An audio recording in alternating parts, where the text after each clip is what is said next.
Welcome. I got a special request today from an addict, the journey I know so very well, and how to kick the habit, just how to kick it, stop it, either weaning yourself off or stopping cold turkey. But the addiction that is running rampant in the world today, primarily North America. Oh, let's get into it. My name is Marcell Hanson, and you're listening to Small Habits, Big Changes. Let's dive in.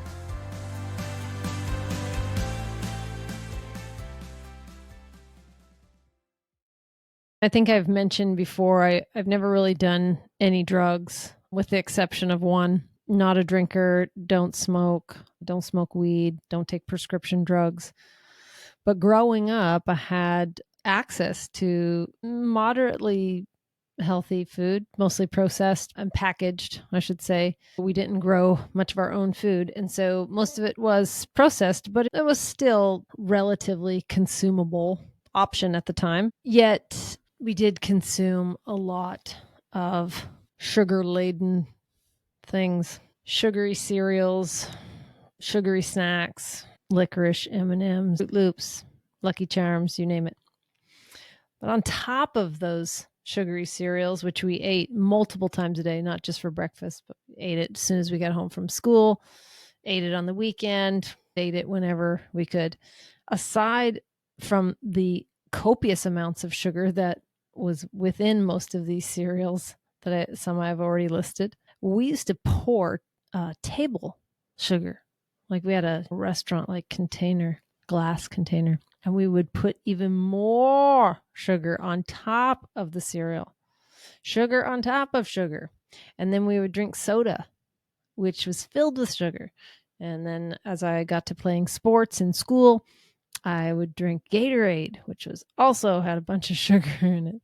And then I would eat from the vending machines, so like Junior Mints and Reese's Peanut Butter Cups and Dorito chips and sodas. That was lunch and that was snack and that was breakfast and after school and on the weekends. It is mind-boggling to me how I am still alive.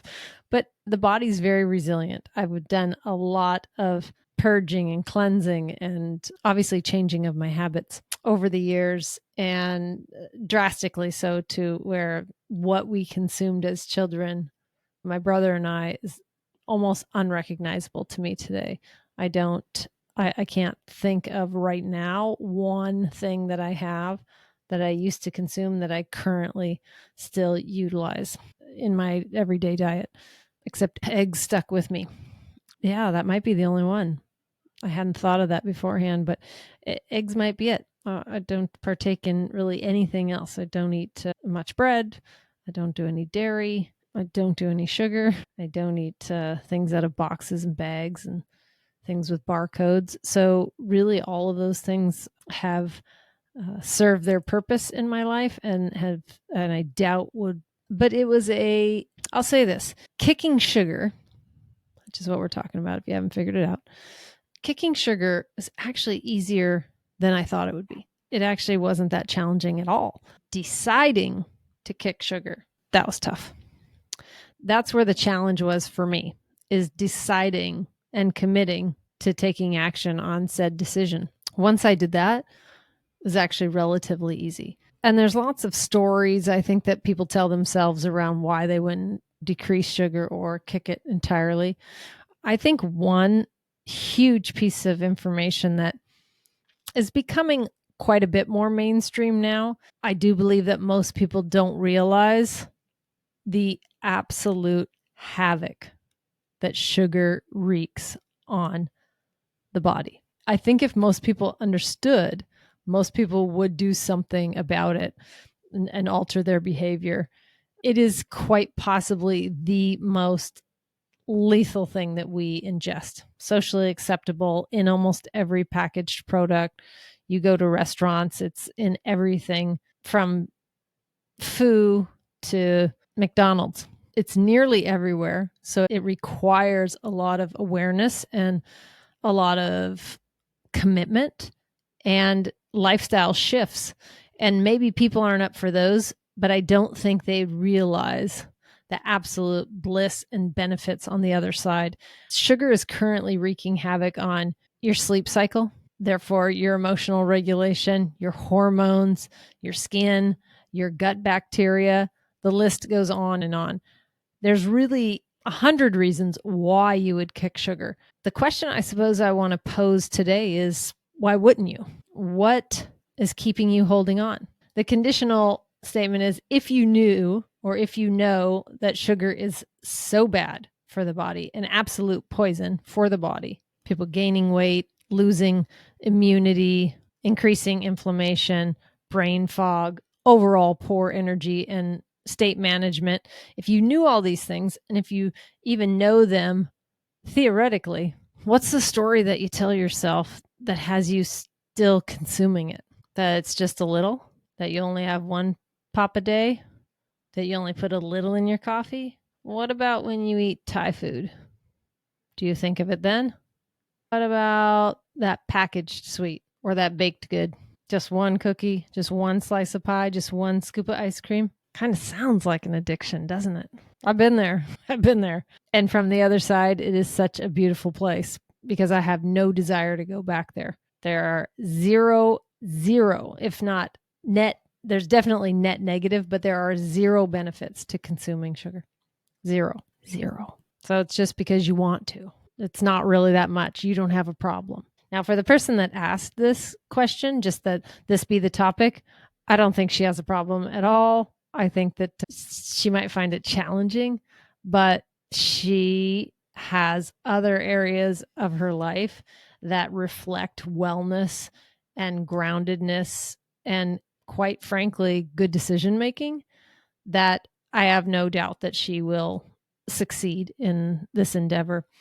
And an additional endeavor that maybe we'll talk about on another episode about caffeine. Unlike caffeine, like I said, has zero health benefits, not one. And it is absolutely, undeniably net negative in every single instance, net negative. So why invest? Certainly not good for your teeth. It's not good for your gut. It's not good for your brain. It's not good for your muscles or your bones or any inflammation or energy block you currently have. It's not going to help your immunity, not preventing sickness. It's not helping your sleep, not your circadian rhythm, not your hormone cycles, not your emotional regulation. So what is it? I'm dying to know.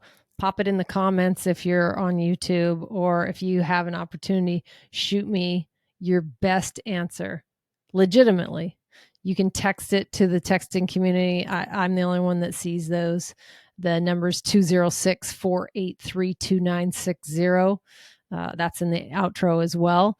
But I'm dying to hear what it is that you're telling yourself the benefit is. Or are we just tuned out altogether because it tastes good, because life is short, because you deserve it? A couple of those things might be true. It doesn't taste good. That's the crack talking. That's the addiction talking. The response you get, the dopamine hit when you feel a certain way, that sugar helps you create certainty. You know how you're going to feel in the short term and then the next morning, and you still do it anyway. Why do people do something they know is not good for them? It fulfills their need for certainty. They're damn sure exactly it's going to end up exactly like it did before, and the hundreds and 200 and 300 and 400,000 times before that. Certainty. Okay. What else you got?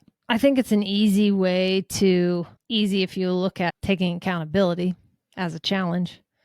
I think it's easy to consume sugar and just let it run your life without you really taking responsibility for what's going on, for how you feel, for how you respond, for how great you could be, the potential you're leaving on the table. I think it's really easy. It's just escapism.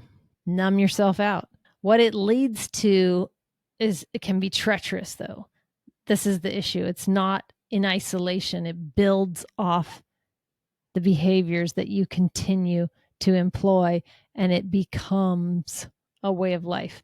And unfortunately, the majority of people live there, at least in North America. And if you want to follow the masses, I guess stick with it. But the masses also carry a penalty for their sugar consumption. And that penalty right now is heart disease, diabetes, metabolic syndrome, sickness, and death.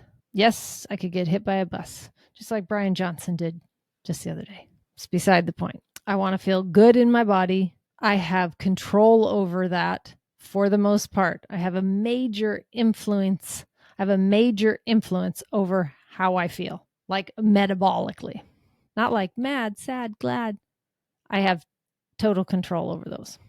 Those kind of feelings may come up, but you have complete control over how long they last, how long you stay camped in that emotion, and you have control over how much sugar you consume, or if you consume no sugar. If you're looking for something more tactical on exactly how you can kick sugar, pop onto my website or shoot a text in to the wellness community. The wellness community is the number on the outro. You can text that, or you can go to mystablетable.com and send an inquiry. Thank you so much. See you on the flip side. Boop. Thank you so much for listening today. If you feel any part of this episode resonated with you, then please consider sharing it with a friend who may also find value in it. And remember to hit that subscribe button if you haven't already. And before you go, did you know we have a fantastic free text community? If you want more bite-sized health hacks and reminders delivered directly to your phone, absolutely free, then text keyword YES to 206-483-2960. Again, that's keyword YES to 206-483-2960. And we'll see you on the inside.